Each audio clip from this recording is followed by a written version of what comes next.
Here we go. Cool. Hey everyone, welcome. So glad you're here. My name is Mina Talui and I work with Upright Services with Jeremy here, and we are close partners with GreenLink Analytics and our wonderful Diamond. I'm pointing up because she's above me on my screen. Diamond is our GEM program manager, and we've got Matt on the line from GreenLink as well. We've been partnering closely with GreenLink for the last couple of years to put together this community of practice. If this is your first call, welcome. And if you've been joining us since throughout this year, thank you so much for coming back. Just a little bit of a reminder of what we're going to talk about today. We're going to talk about the forecast about rising energy costs in the winter and what that means for our cities and the folks in our cities who might be struggling. So Diamond and Matt are going to take that, but just to give you a little sense of like what we're doing here, what the community of practice really is. This is a monthly space that we have to connect folks all over the country like yourselves who are working on really putting together data and relationships between city and community to advance climate equity. So hopefully all of you are GEM users, the GreenLink Equity Map. If you don't already have a login, we are going to put a link into the chat to make sure you are able to access GEM. And yes, we'll get into that later. So this space is really to bring together practitioners who are working on this. And some months we do like a deep dive into learning topics. And some months we actually have you all consult with your peers around big questions or things you want to workshop and just make a space to practice. And so, on our list, we've got about 300 folks across the country who are using GEM, and this is a space for, we get anywhere from 20 to 50 per month working with us. So we're really excited that all of you are here. So we put together this group, this community of practice, really based in this principle that we have, that we know that data doesn't really tell the whole story, right? We know that we can have excellent maps and sources like GEM, but data is really a tool for understanding really what's going on the ground. And so we really emphasize learning and practicing around building relationships with communities as well in this community of practice. So we can go to the next slide real quick. I just want to say thank you to our national core team. We have an amazing team of advisors who've been working with us for the last couple of years, providing insight and guidance. And these are folks from cities, from organizations, from CBOs around the country. I see a couple on the line here. We've got Ariel, we've got Catherine, and so thank you so much for you all for being here. These are really our folks. These are the folks who keep us current and aligned with what would be useful. And so we just want to shout out these great people, and you probably have heard and seen the genius of these folks in your different work. So just want to say thank you to them. And now I will pass it on to Diamond, our GEM program manager, and she'll go over what we're going to do today, and then we'll jump in. Thank you again so much for being here. Cool. Thanks so much, Mina. I'm going to stop share and reshare really quickly, because when you press record, it still has that little thing that says got it on here in front of my slides. So let me go back. Okay, now it's gone. Good. Hi, everyone. Again, my name is Diamond Spratling, and I am the GEM project manager. Super excited to see all of these amazing faces on the call this morning. And as Mina said, we're going to talk all about gas burden today, which is very, very timely given the recent articles that we've seen. So I'm going to actually do a quick 5 to 10 minute overview of the EIA Winter Fuels Outlook article. So we'll talk a little bit about that. Then I'm going to pass it over to our CEO, Matt Cox, who's going to talk about the near-term gas issues. And then we're going to actually get the opportunity to explore gas burden within GEM, not only understanding how it differentiates between our cities, but also within the cities and the differences that we see among our communities and our census tracts, but also be able to make that connection between including other indicators within the platform. After that, we'll wrap it up. I'll share a few resources with you all, talk about how you can get access to GEM if you don't already. But with that, I think we're clear to go ahead and get started. So the first thing that I wanted to do is talk about this EIA article. And I'm going to ask that Mina actually throws the link to the article within this platform, just because it's a really, really great article that I think that everyone should be reading. It really struck me when I was reading it. I felt like I learned a lot about what in the world is going on right now and what we're expected to see as far as gas burden, especially given the winter that is ahead of us. So this is an article that I'll be kind of giving a few highlights and overview of. So just to give you an overview of what exactly the article covered. So it talked about how retail prices for energy are actually at a multi-year high. It's one of the highest that we're expected to see that we've seen in the past couple of years, which is something that's very striking, but probably not as alarming given that we've seen so many crazy things just happen in this past year or two. So the second thing that they also highlighted was that a lot of these patterns are actually contributed to COVID-19. Again, not surprising, but unfortunate that we're still, of course, going to continue to see the impacts of the pandemic occur in different spaces and sectors. So I talked about this idea of energy supply and demand. Unfortunately, the demand is very, very high right now, but the supply can't compete with that. We have very low supply in relation to the demand for the energy that we need, especially to heat up our homes. So that was the second highlight there. And they also talked about households actually expecting to spend more energy or more money on our energy bills. So we can see that we're talking mostly about the retail prices, but we still have to understand that that does trickle down to what we're seeing in the differences in prices for our own households. So it all kind of impacts each other. So for example, one of the biggest things that we took away from the article is that those high energy prices, we're going to be seeing those. But in addition to that, the other side of this here is that we're expected to see colder winters. I am not happy about that. I can imagine most people on this call are not happy about that. I'm from the Midwest, so it's not good. So those are kind of the two pieces here, as those high energy prices that we're expected to see, but also those cold winters that we get every now and then, especially with seeing the impacts of climate change in the recent years.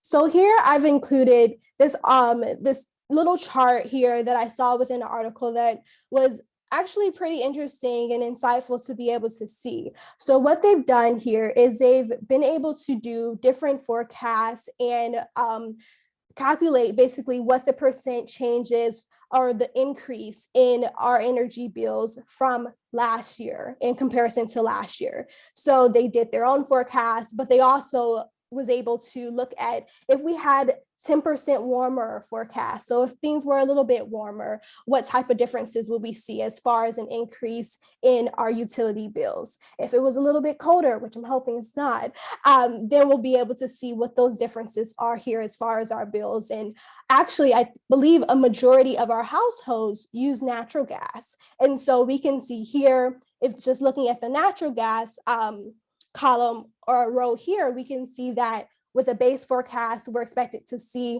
a 30% increase from last year. If it's a little bit warmer, then we'll see only maybe about a 22% increase in forecast, which is still an increase. But if we see even just a little 10% colder, then we're expected to see a 50% increase in our bills, which for me, I think is absolutely outrageous. So I was really stricken by seeing this table. So here are a few other just highlights from the article. The first thing that I thought was very striking was that it said we are expected to pay about $746 this year, this winter alone, on our natural gas bills per household. Over $700, which is very, very striking to actually be able to process. So that was the first thing. The second thing that they talked about was that we're expected to see residential increases in natural gas in all of the regions across the US. But unfortunately, the Midwest is bearing the greatest burden here with having the largest increase in those gas prices. And that's at an average of 45% higher than last winter. So that's the Midwest. On the other hand, those of you who are on the Northeast side looked up just a little bit to see the smallest increase of 14%, which is still an increase, even if you compare that, especially from last year to the projections to this year. So we see differences, not only understanding that we're going to see increases across the entire country, but also understanding that certain regions are going to see exacerbated increases as well. So that was an overview of the article. I hope you all get the opportunity to review it. But I actually want to pass it over to Matt Cox, who's going to go into more detail about what those near-term gas issues will look like for us. So without further ado, go ahead, Matt. Hey, good morning, good afternoon, everybody. I'm Matt Cox. I'm the CEO and founder here at GreenLink. And one particular reason that I might be able to help speak to this is I do have a PhD in climate and energy policy. So I will be trying to dig through a little bit of the deeper issues that are impacting what's going on with our gas markets right now. And so one thing that kind of struck a lot of people who might be paying attention to energy more broadly, but not really gas markets in particular, is just this thought of, why is this happening at all? After shale gas and shale oil happened, the flood of supply became so high that a lot of the forecasts were just, we have low prices and they're going to be low forever unless we intervene to make them pay for things like environmental externalities that would, increase the cost. But it was going to take like a policy intervention to really deviate from this long, low, slow growth in prices that have been forecast by lots of folks for the last several years. What we're running into now is actual supply constraints that are hitting our own marketplace, and that this is actually being driven by the interconnectivity of the global energy marketplace. So one thing to hit here is, we've got our supply chain issues. I think we've seen everybody's kind of experienced how those have been a little constrained in anything that you're looking for. There's been this rebound in Asian energy demands that's been very strong in the direct use of natural gas, and then as well as a feedstock as an input to the production process. What's the effect of that? That's also been somewhat ginned up by choices made by OPEC and Russia, who are trying to make sure that they can make as much money as they possibly can off of the sale of oil and gas resources that they have. And they've been trying for years to try to increase those prices. And they have pipelines that run both directions away from them, into Asia and into Europe. And so they've been trying to put the squeeze on those folks to increase those prices. They're seeing that happen now. So as a result, you just heard Diamond kind of relay some of these price effects in the US context. But if you look at what's happened in Asia, the price for natural gas, for an MMBTU of natural gas, has gone from $4 to $30. So the increase is much more significant there. Historically, gas has been really hard to export. So even if we had this massive amount in the US, it would have been difficult to get out. However, during the Obama administration, many more liquefied natural gas export terminals were permitted. And most of those came online within the last 4 or 5 years. And what those allow us to do, it's still very complicated, physically difficult. The ships that send this gas off the coast of the US to the global markets have to put the gas at very high pressure and a very low temperature in order to ship it in liquid form. And historically, there'd only really been one terminal in the United States that could do that, and it was based in Alaska. And it was used to ship natural gas from Alaska to Japan. We've now got 8, most of which are now in the Gulf Coast and are exporting to the rest of the world. This has meant that now the US gas market went from being pretty much you could only sell to the rest of the United States or maybe into Canada to now you can sell globally. And so the market prices in the United States might go from $3 to $4 to maybe $5 or $6 in MMBTU, while you've got a market signal of $30 if you can get it to China. So you've got these kind of market pressures pushing in this direction to serve an export market, not the domestic market.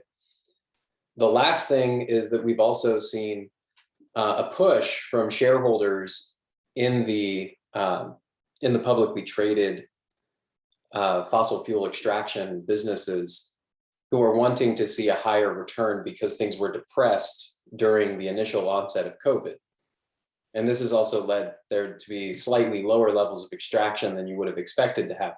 So we've got this reduction in supply in general, less gas being extracted in general.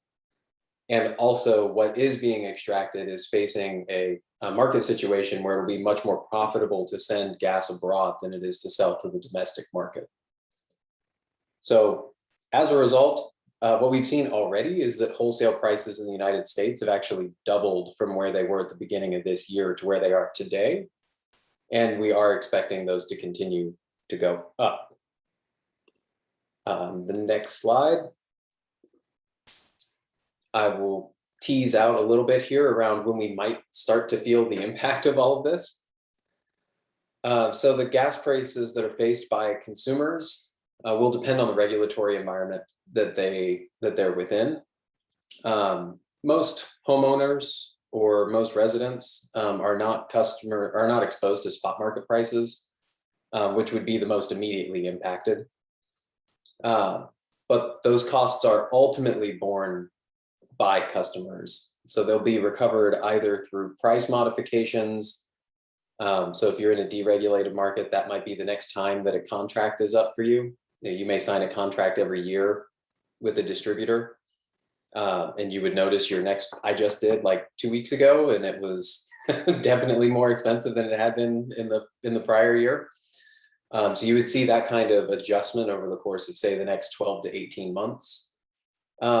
You would also experience it through a fuel cost adjustment or a rate case for a more regulated marketplace. And those will go through more public service commission activities in order to get approved. But again, the utilities will be trying to push those to be on a faster time period so that there's not this lag where they're incurring higher cost. They're going to want to pass those costs on as quickly as they can. The overall effect that would be felt by the individual user is going to vary based on their usage, what kind of equipment they've got, and then of course, what kind of rates they're facing. And then I just ran some numbers here using GEM yesterday and some of the EIA short-term modeling effects to get a range of what might happen in some of these, in some cities from kind of each region of the state. Of the country. So you've got, you can see that smaller impact for New England with Boston, seeing today the average gas bill being about $578, and then that looking like it'll go up 5 to 7%. The results were showing that the Midwest was probably most exposed to this, given the way that current gas contracts are set up and the way that the pass-throughs are likely to happen. Places like Chicago or Detroit, which I also looked at but didn't put on the list here, but you were looking at a 13 to maybe up to a 30% increase in the actual amount paid for natural gas. The next slide is my last one, but we'll just try to speak to a couple spillover effects because the exposure is not limited just to the use of gas inside the home.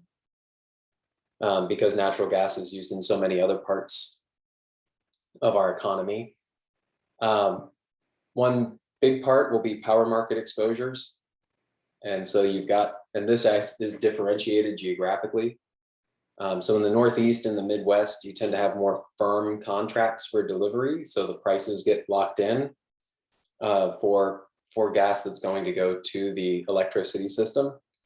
The South in particular tends to rely on spot market prices. And that can make it so that they're more exposed to what's happening in those wholesale markets. So the doubling of the wholesale market prices will be felt almost immediately in the South by those utilities. And as you can see by the graphic on the right, you have that red one. Sorry if it's a little hard to see, but that red part of the pie chart, that's the natural gas capacity in the Southeast. So that's the biggest one that you've got, and it's almost half. So just to say that this will be felt strongly in the Southeast. You've also had gas become the leading source of capacity in a lot more regions than, say, just like Texas, which we might think about if we remember last February and their outages and the issues that they had there. So as noted, the Southeast, you've got it as almost half. In the Northeast, you actually have it as now more than half. That's the second one, the second pie chart. Because of this, so we'll expect to see higher electricity bills. That'll be differentiated in terms of speed, like that will also generally go through a thing like a fuel cost adjustment that will happen with rates in front of a public service commission. The additional effects that you would expect to see is this short-term resurgence in coal, because coal is going to now start to seem relatively more attractive as an electricity resource than natural gas. And we've actually already seen this. And looking at the near term, again, the forecast is for an 18% increase in coal consumption in the power sector in the next year. And that's mostly driven by this price effect. Beyond that, we're also looking at food. So there's only really a handful of fertilizer plants that operate at globally important scales. And 2 of them have shut down because of the high price of gas. Gas is used as a feedstock for the production of fertilizer. So as a result, this is impacting kind of the global South already, that this would be part of their growing season, like right now. But there's an expectation that this will hit the global North next year, as our farmers would start to try to plant. And so there's an expectation that we will see higher food prices coming out of this additionally. And then the last thing that I'll say is just like, what would you expect the politics to do? And so the politics of this, I'm expecting to see play out in a way that will lean into more isolationist policy preferences. So I'm expecting we're going to start hearing words like energy independence pop up, because if we weren't exporting this natural gas to Asia, then it would have still stayed within the domestic context.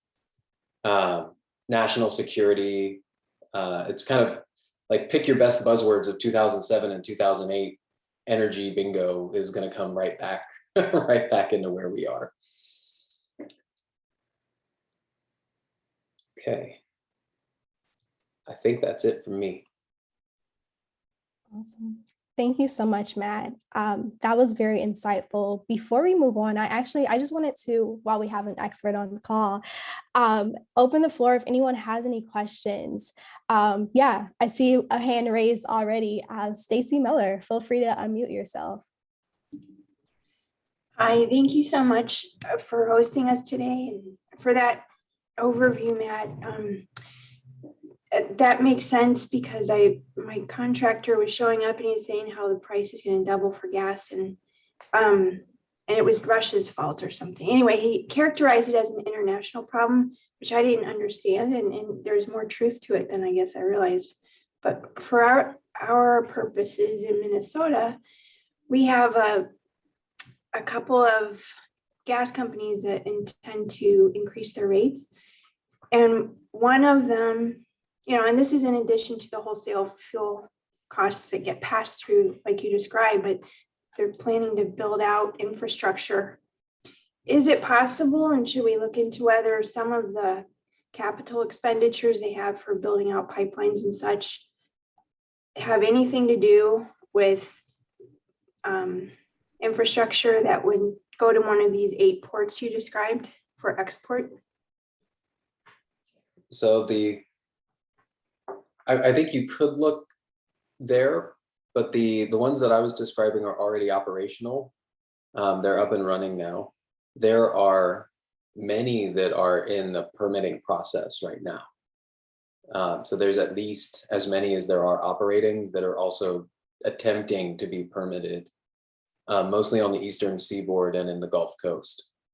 And those are in front of FERC, the Federal Energy Regulatory Commission, has the final say-so on those export terminals being permitted. So but yes, I think they showed somewhere on the order of 8 to 10 terminals that they're considering that have filed an application to begin their export process. Those pipelines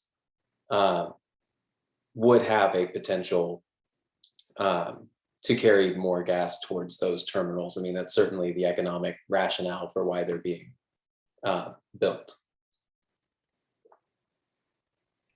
Thank you. Thanks, Matt. Any other questions?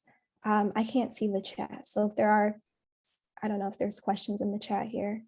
I saw Shayna asked one about the shale boom which reduced the rates, kill shale projects in the US as they understood that prices would stay low. Yes, it did. There were certainly many companies that were involved in the drilling process that took advantage of kind of low cost lending that was available to them to try to ride it out longer than they could. But there was also kind of a rash of bankruptcies that followed that because those prices never rebounded in the way that they expected. So I think that kind of goes back to the point that we're not really experiencing a situation where gas supply itself is incapable of keeping up, or that we don't know how, or we don't know where to get that fossil fuel, as much as it is you've got market pressures from the investor class on the one hand, and from those global price dynamics on the other, that are both making it so that prices would go up domestically and not necessarily increase, or at least not increase proportionally the total amount that's developed in the short term. I think long run, people are kind of expecting, maybe 2-3 years from now, this is kind of leveled out and we're at an equilibrium that survived this disruption. But the near term disruption is really kind of where we're focused at the moment. Thanks, Matt. Any final questions? All right. I just had one final question for you, Matt. So I know we just heard a lot of information here. What type of resources or programs exist for these type of situations? What can we do? Are there some that already exist? Like, how can we help our communities, especially the ones with the greatest need? So there are utility programs that exist to help with energy efficiency that can help reduce bills in total. Unfortunately, those are far more prevalent on the electric side than they are on the gas side of things. But it's worth looking to see, are there things that are being offered by the utilities locally? The big thing that everyone gets an allocation for from the federal government is for LIHEAP funding. So that's oh gosh, don't quote me on what that stands for. the low-income home energy assistance program, I think. But it's essentially a bill pay assistance program, and that will help as kind of a band-aid. But we may need a band-aid right now, and so those are the things that I would look at. There have been a lot of communities in the last couple of years where we've been tracking that have sent money back to Washington instead of spending this money down locally. It's normally administered by the county or at the county level with an agency who's been put in charge and tasked with administering the program. So that's one thing that I think, especially like as we're concerned by this for this winter, would be to really focus in on making sure that you don't send any of that LIHEAP money back to DC. Like, it's been allocated, it's been sent. We should spend it here to help the people who need it here, who need that assistance, wherever here may be. Thanks, Matt. And if you could, would love for you to drop the link to the LIHEAP into this chat whenever you get a chance. I'm sure people would think it's useful. Cool. Thanks so much. I do want to shift gears just a little bit, because now I want to actually give us the opportunity to be able to explore gas burden across our cities and as well as our different communities and neighborhoods that exist. So we're actually going to do a breakout session. Mina's going to be dropping us into a few different groups. We're going to be in 4 groups momentarily, but we're going to spend the next 15, 20 minutes in those groups. We're going to have a few folks to lead us here, and we're going to be able to explore, as I said, gas burden in a few cities, but also be able to compare differences that we see across our neighborhoods. And we're also going to see how gas burden interacts with other indicators, equity indicators that's within our platform. Then we're going to have some time to reflect, answer some questions, and then you can also on your own time be able to explore what gas burden looks like across your neighborhood once you have access to GEM, for those of you all who don't. So I think those breakout groups are ready. Okay, they're all good. So you should see a pop-up happen on your screen momentarily, and go ahead and click join and you will be into your group. See you all back here.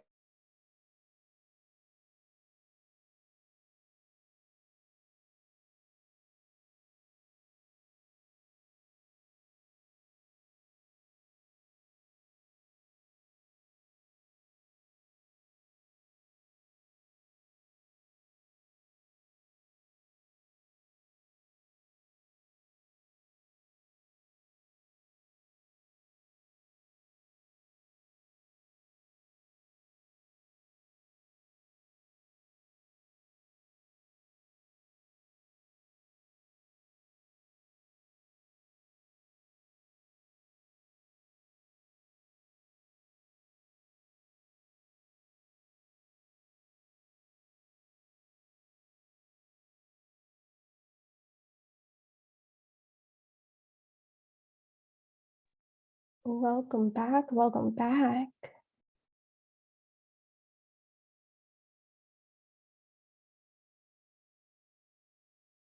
think a few people are still in their breakout sessions. And that's all right. We'll give them some time.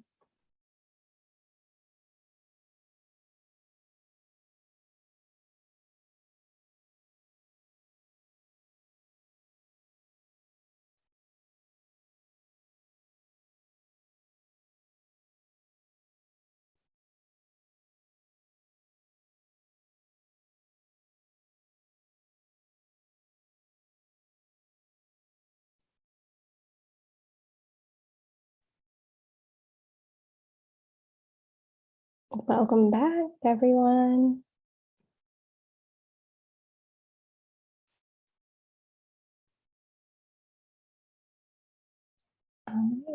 I think we're still waiting on a few stragglers here.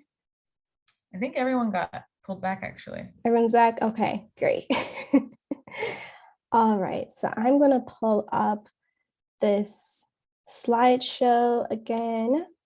so that we can wrap up. But were there any takeaways, anything that anyone wanted to share from their group?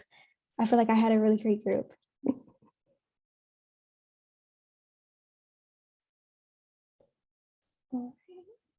It's giving me issues to share. You all can't see my screen, right?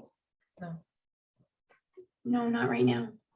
I was just gonna say it was helpful to see GEM in practice. I've been meaning to get back to this after learning about it, and I was able to actually grab a screen capture that I'll be able to use as part of our comments. So thank you. It really showed it showed alignment with where our environmental justice areas that we've defined at the city a few years ago, several years ago, are and where the energy burden lies for gas. Awesome. Love to hear that. All right, so I just wanted to wrap it up by talking about a few next steps. So the first thing is continue to get involved with us. We do have one more community of practice before the new year, which is exciting. Our next one is December 10th, and we are going to give you all the opportunity to share about all the amazing work that you all have been doing this past year. Usually I know I'm talking on the calls and talking about new things and different topics, but we'd actually love to hear about the great work that your city, your community organizations, or even just communities are working on and what you've been doing. So we're gonna have a really great opportunity to hop on that call, share best practices, share what we've done, and even ask questions. So again, that is December 10th. The next thing to do is book a demo with us. If you want to learn more about GEM and what we've been doing, feel free to book a demo with me, and Mina's gonna drop the demo link in here in the chat. And also we have office hours. If you need a refresher on how to work GEM, and you've seen probably some new features in there, you want a little bit more support on that, I'm happy to hop on a call with you. I do those office hours and those demos a couple of times throughout the week. So feel free to schedule those with us. But then the other thing is get into GEM. Just as Stacey said, it's been really useful to all of our cities. So if you don't already have the opportunity to sign up, feel free to sign up here. And I'm going to talk a little bit about what that sign up process looks like. So we have a few different ways that you can sign up for the platform. So the first thing is if you are a city staff and you have a city staff email at atlanta.gov, at detroit.gov, all you have to do is click on gem.equitymap.org. We're going to drop that link in there as well and click sign up, and you're able to get into the platform. It takes about maybe 1 minute to fill out your information. Then we'll admit you into the back end, and then you're able to get access to the platform. For our community-based organizations, if you are a CBO, we're doing amazing work related to equity. If your annual revenue is under $5 million, if you are based in one of our 50 leadership cities, fill out our CBO scholarship access. This grants you access to the platform all the way through 2022. You get access to do amazing things within the platform. And that means that once one person from your organization signs up, anyone else with your organization's email address who's involved in your organization is able to sign up for the platform as well and get access to GEM. If you don't fit into either of those categories, it doesn't mean that we don't want you in a platform. It just means that you have a different sign up process. So all you have to do is schedule a demo with us, and we're happy to talk about the subscription options for GEM. Again, our next community of practice call is December 10th, and we hope to see you all there. The link to sign up for that platform should be in the chat as well, but I'm happy to stay on for the next couple of minutes if anyone else has any questions. Thank you so much. Thank you, Diamond. Thank you. Thanks. Thank you. Great to see everyone. Have a great weekend. You too. Yeah, great Have a session. nice weekend. Thanks. Yeah, take care. Diamond, Gibran had a question in the chat. If you're able to stay for just a second, I have to hop off, but maybe you could direct that question to Diamond. Okay. Thank you so much. Yeah, I think we already are in the system, but I think my director had signed us up earlier this year, early in the year. So I've been Yeah, let's go ahead. He said, but if you could add 2 other emails, it'd be easier because I just usually I just use his email to log in. But if I can And I just hit you up on Slack about this, Diamond. So I was in the breakout with Siobhan, and they've got great stuff. And also, you had a question about getting access to the Yeah, I have an intern right now, and I was just thinking like she's using GIS to do some layering, and just going forward, we want to kind of continue to do that for our utility program, and just try to drop some layers and see, because I wouldn't mind like kind of applying it kind of beginning of next year to see where all our people on our wait list are falling. And if they're falling in like certain zones, then, you know, instead of just going off of like the order of the wait list, I might adjust and shift to like target like certain census tracts, and even those is within our EcoD neighborhoods that we work in. So we have a couple of neighborhoods that we partner with on the ground floor to, you know, lead sustainability. And so if, you know, if I can like see those clients and see them, if they fall in there, then that'd be one stack of priority. And then outside that, just like other ones that are like just in real like hot areas. Yeah. Wow. Absolutely. It sounds like y'all are doing amazing work. What organization did you say you were representing? EcoWorks. Oh yes, love EcoWorks. Yes, awesome. I'm from Detroit, so Okay, cool. yes, know all about it. Yeah. So all you have to do is this is the link right here, because you say you usually use your yeah, he shared it out directives. earlier. I think once he signed up, he signed up, he shared, but I know for some reason I wasn't able to get in, or I didn't have it. And so I asked him for it. I was thinking like, well, maybe if I just had like, 'cause I got a new person in my department as well. Okay. So it makes sense to just have our own. I mean, she's gonna be doing neighborhood outreach development with our department. Absolutely. So. Yeah, of course. So with that link, anyone from your organization, from EcoWorks, can just sign up using that link. Since I already know you guys are in it, like all I have to do is go into the back end, approve you, and I'll send you an email letting you know like you're all clear. Okay, so I just do that sign up, click that sign up on that. Okay. Yep, that's right. Okay, cool. Diamond, this is Rosa and Charlotte. Hi. I do some of the same work that he does as far as equity and energy burden. And I think I've signed up last week and I got a kickback from Green Links. Okay. Something happened and it didn't register me, so I couldn't pull the mapping, you know, the way that it should be. Okay. Maybe because my name is hyphenated, maybe Rosa Hodge Mustafa, I'm not sure. But I got a kickback like twice. I was like, I'm not going to continue to. Yes. Okay. Let me document your name right now, and I will send you a personal email as well. Or actually, could you put your email in the chat? I can. Awesome.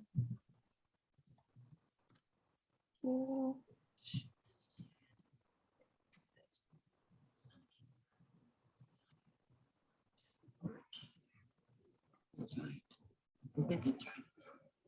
Okay, got it.